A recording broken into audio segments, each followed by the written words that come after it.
From Kansas State University, this is Agriculture Today. Eric Atkinson with you, and coming up today, the weekly grain market segment featuring K-State's Dan O'Brien. He'll talk about some of the discussion over crop production risk management that took place at K-State's Crop Insurance Workshop in Salina yesterday, and what kinds of coverage decisions that farmers are contemplating for their 2022 crops. Also for you today, the final visit in this week's series featuring county and district extension agricultural agents who've been in Manhattan for the 2021 K-State Research and Extension Conference. Today, a look at the year in agriculture in Barber County from the extension agent there, Justin Goodno.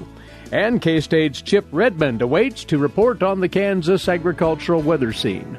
All that here on Agriculture Today.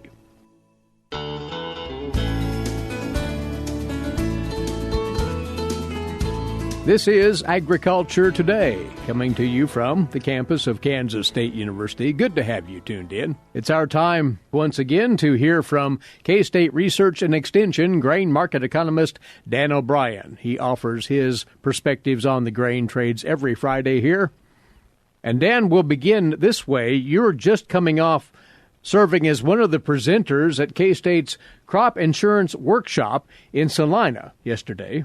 And given how the markets have tended to be, risk management is very much a front and center thing for producers.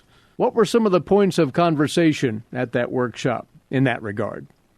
Well, as you alluded to, there were things we were saying, but there was quite a bit that they were saying back to us. And, of course, the one crop insurance price we have in hand would be the wheat price at $7.08 for hard red winter wheat crop insurance. And that was positively responded to, of course, by the people in the room.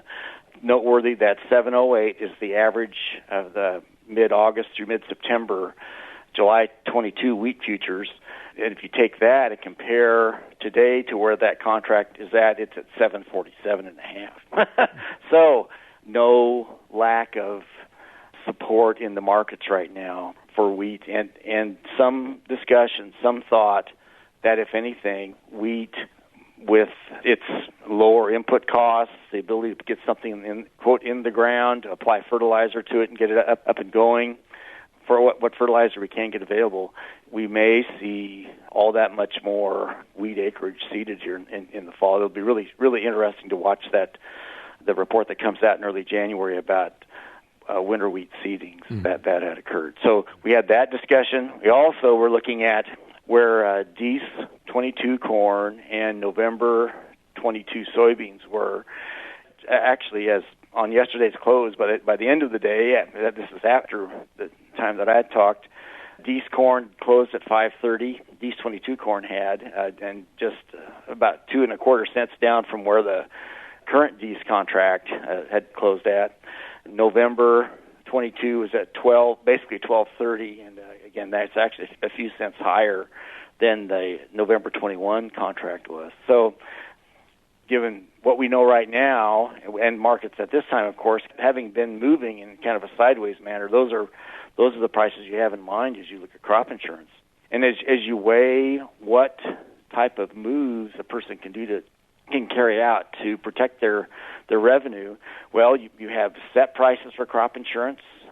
Unless something changes dramatically, we'll probably have pretty decent planning prices to start with, which would be the February average for both in Kansas here. The February average for both Dees 22 corn and November 22 soybeans, and then from there we asked the question: well, is with okay basis levels, does that cover costs?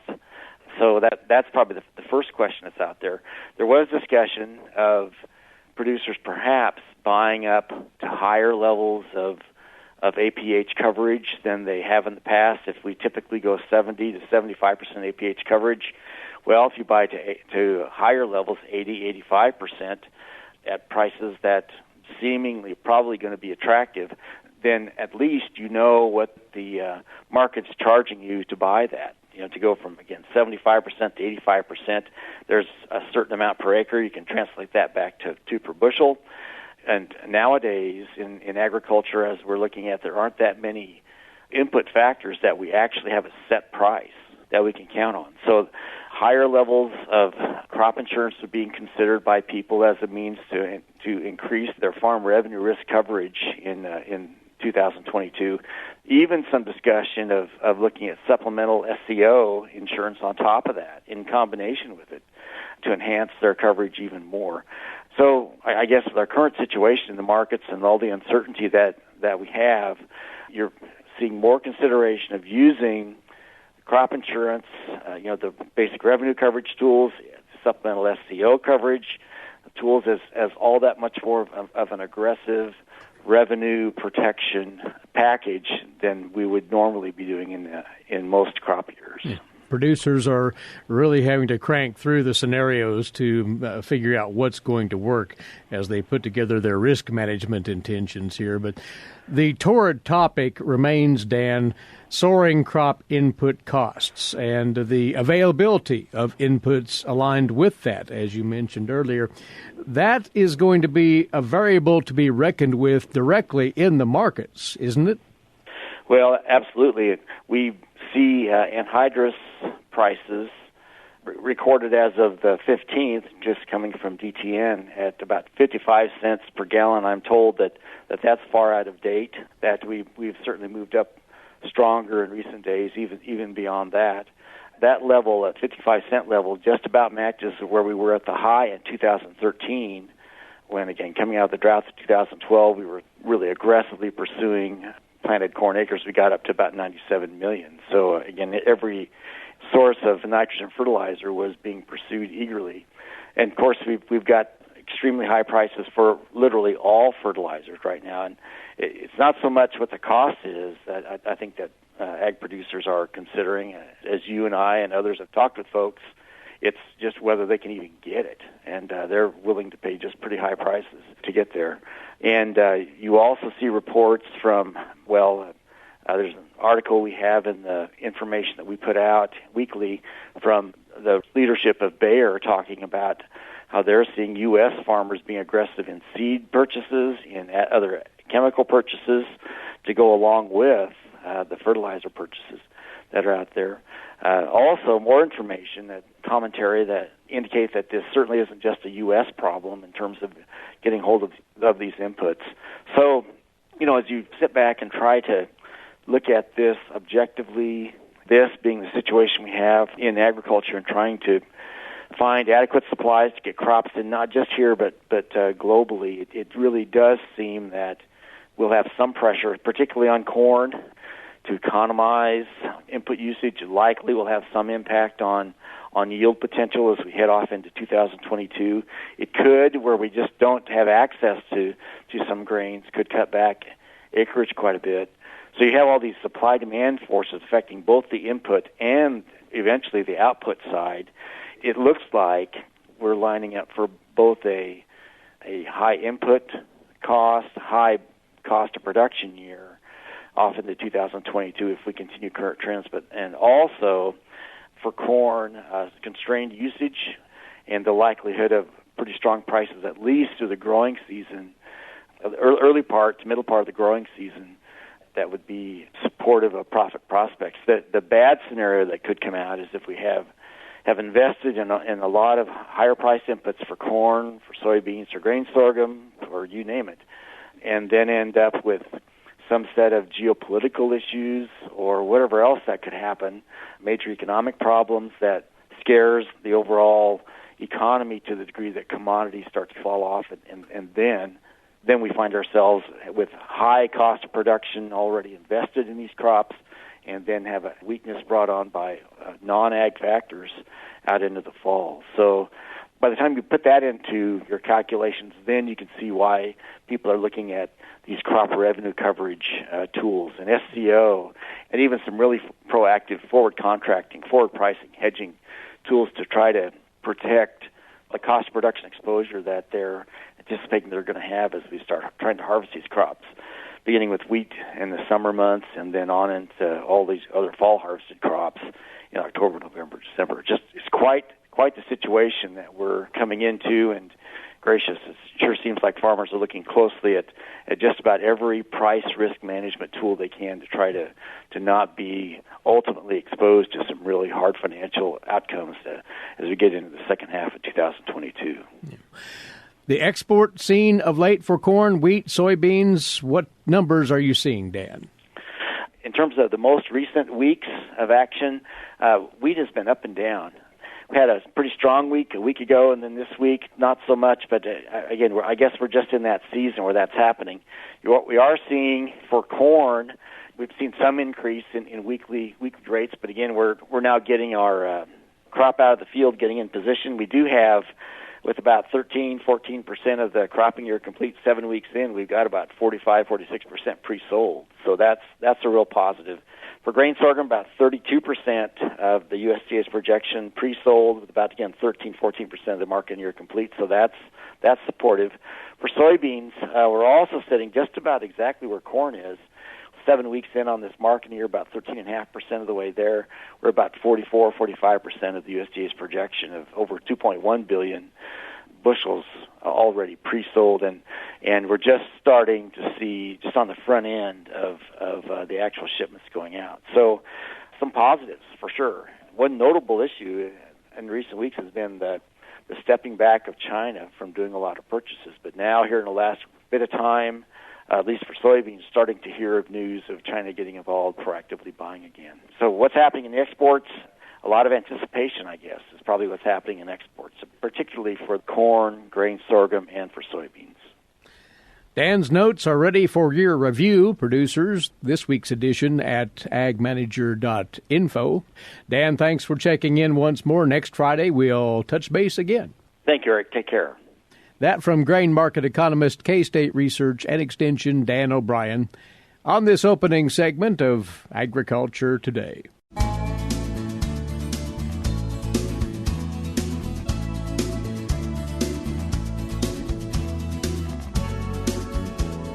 We're back now on Agriculture Today, and the last installment of this week's series featuring county and district extension agricultural agents from around Kansas talking about the fortunes of agriculture in their locations this past year. They've all been in town for the annual Research and Extension Conference here at the university. And joining us now from Barber County in far south central Kansas is Extension agricultural agent there, Justin Goodno. Justin, for those who aren't familiar, Barber County is rich with grazing lands and with crop production too, right? You bet. It's a very diverse county, for no bigger than it is. You look at our western half, and it's primarily pasture and rolling hills grazing lands, and then you look at the eastern half, and it's primarily farm ground, and extremely diverse in the operations from north to west to south to east on how they do everything, but great place to be. Yeah, if you've heard of the term Gyp Hills, that's Barber County. Yes, sir. When you look back on this year 2021 and how your producers have fared, what things jump to mind? Oh, I think we had been blessed the few years prior with more rain than we normally get down there. And so from a farming standpoint, I think things came back to normal. When you have a wheat crop like we did in 2020, it was tremendous. 2021 was significantly less, but it was about where we usually are. You know, we shouldn't have been complaining at all about 50 bushel wheat. Right. You know, but things I think are about back to normal. When you look at our rainfall, we were getting about 10 inches above normal rainfall for about 3 years. We're about where we normally are now. I mean, it's back to normal, but I would say we came back to reality. One presumes then that your grasslands were doing fine as well with ample moisture. You bet. We had some timely rains. It darn sure got hot and dry for some periods, and we was getting nervous, but we were blessed at the right times with some rains. They were sporadic through the county, but everybody eventually caught some, and I'd say we've got some pretty good pasture conditions right now. Just as an aside here, Barber County, for those who might recall, was at the epicenter of a major wildfire a few years ago, the Anderson Creek fire. Haven't talked about that in a few years now. Have those areas bounced back nicely from that? You bet. Yeah, in my opinion, they bounced back pretty quick. We were blessed with some rains moving past that, and depends on who you talk to, but some producers would say it was a blessing that it was like the reset button was hit. It took out some cedars and some undesirable stuff, and when the rains came, it put a pasture back the way it should have been years ago. They got a do-over, I guess. It was said that springs that had not run in eons, once those cedars were gone, started to flow again, which was huge. Yes, sir. Yes, sir. Went out on a field day shortly after I started with Extension and seen some of that, and was very impressive. So what's challenging your producers, do you think, right now as we round out 2021 and look ahead to 22? I'd say there's some things that's getting expensive. It's I don't want to say it's a catch-22, but they've got some good grain prices. But on the other hand, it's costing a lot more to feed livestock.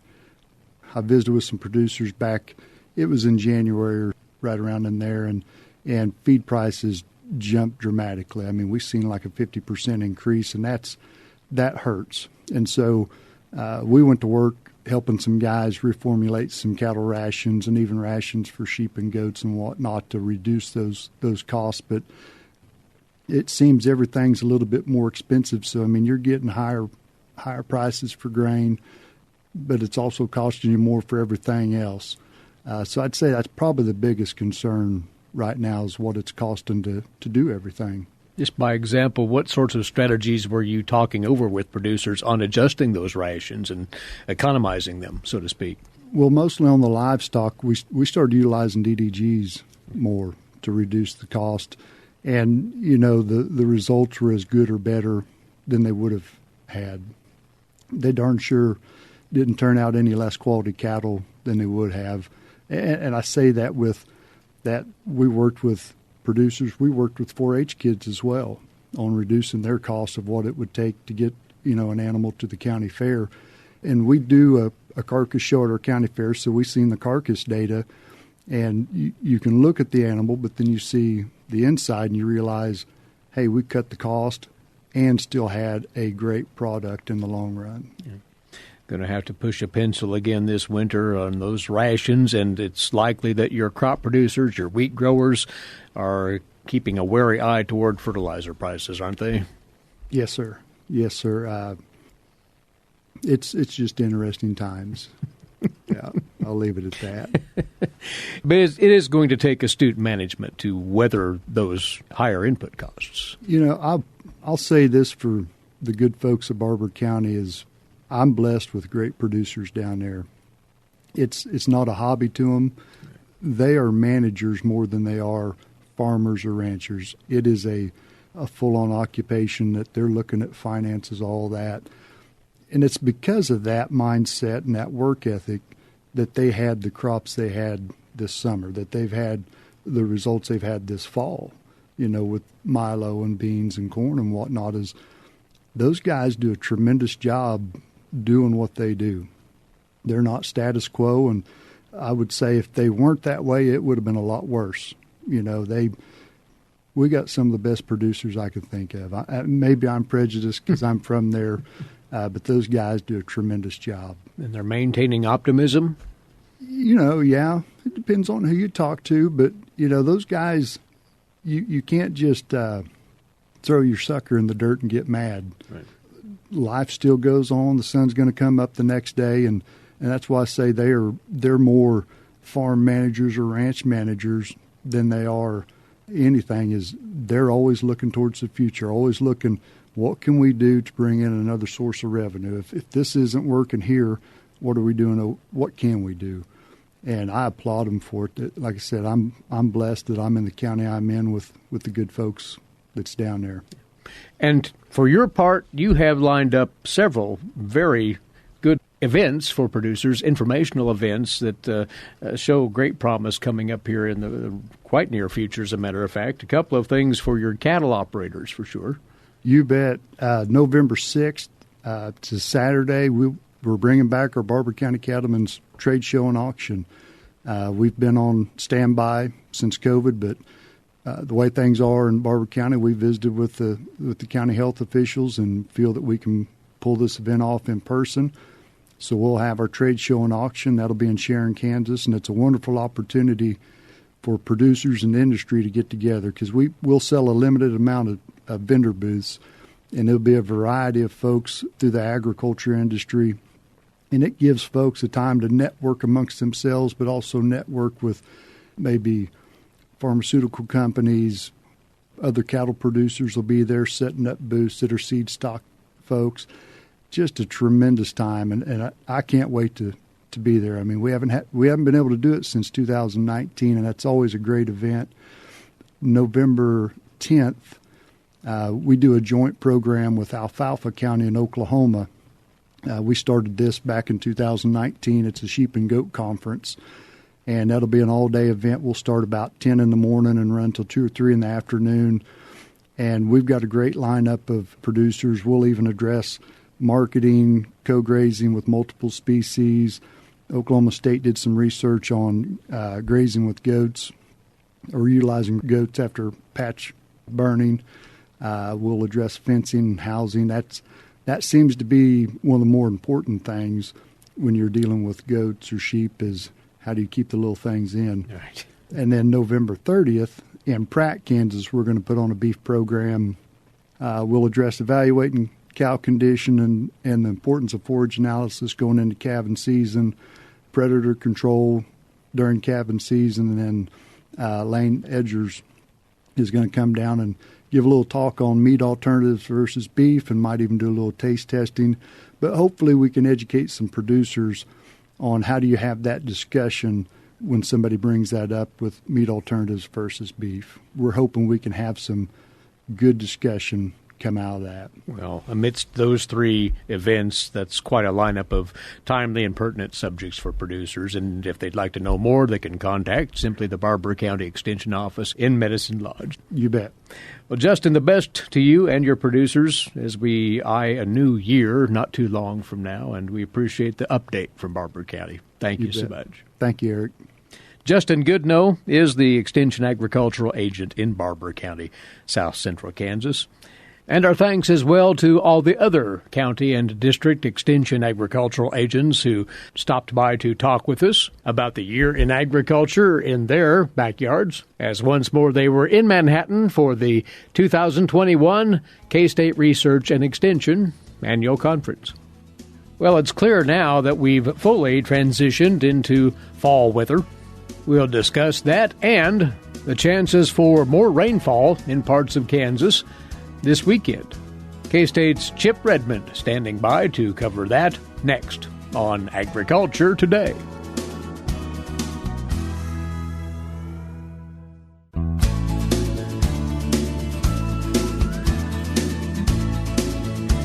This Agriculture Today concludes on Kansas agricultural weather and input from Chip Redmond, meteorologist with K-State Research and Extension, in touch with us from the Weather Data Library here at the university.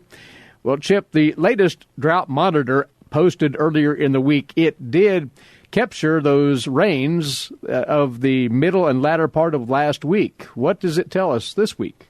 Yeah, the rainfall totals were mostly focused in the eastern and central part of the state, especially south central and that corridor through the Flint Hills, where over 5 inches of rain fell over 2 weeks.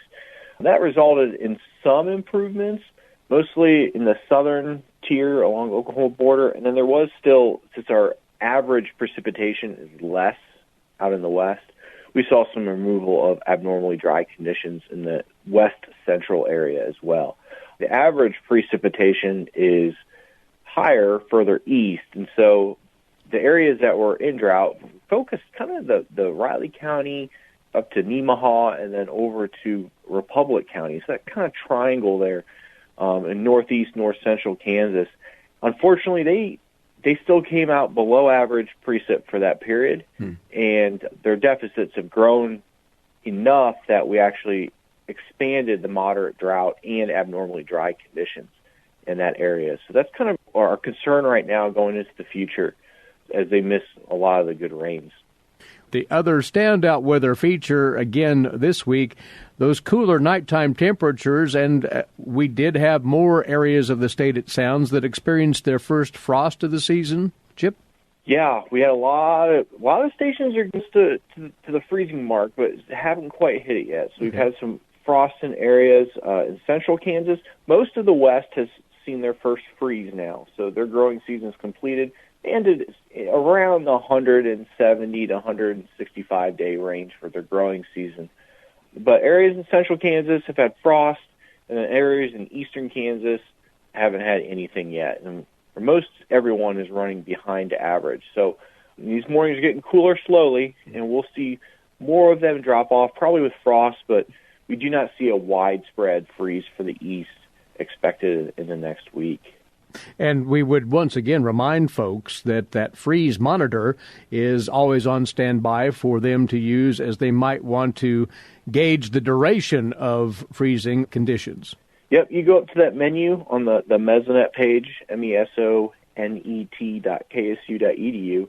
Go up to that menu in the top left, the three bars, click that, click weather, and then you can click freeze monitor and see how many days it's been since your last freeze, if you haven't had one yet. Or even if you have had one yet, when's the last time you got below 32, as well as how many hours you got below. It's a great tool at mesonet.ksu.edu. Take full advantage of it, producers. About the outlook for this weekend and then into next week, come Saturday, it sounds, we have another system poised to move in the state. Yeah, it's been a challenging forecast this weekend for meteorologists. Right now, confidence is fairly high that we'll see some thunderstorms develop during the day Saturday, with a couple rounds possible in the far east. So we're talking along the Missouri border. And then there could be some flooding concern there as well, as it's a slow-moving system. And that could persist into Sunday morning. And then we have a brief break Monday. We're going to warm up. And then midweek next week, Tuesday to Wednesday, depending on where you're at, it looks like another stronger system moves through with more rain chances, mostly focused in the east. It's going to get a little bit further west to the 81 corridor or so. But we're looking at total for everyone in central Kansas, maybe a quarter to a half inch. And then along the Missouri border, we could be talking as much as an inch to 2 inches, even some localized flooding and with higher amounts. Hoping for the best as always. Chip, many thanks and enjoy your weekend. Thanks for having me. Chip Redmond, meteorologist, K-State Research and Extension, on Kansas agricultural weather. That closes out our Friday edition, and as always, thanks to you for tuning in. Eric Atkinson for Agriculture Today over the K-State Radio Network.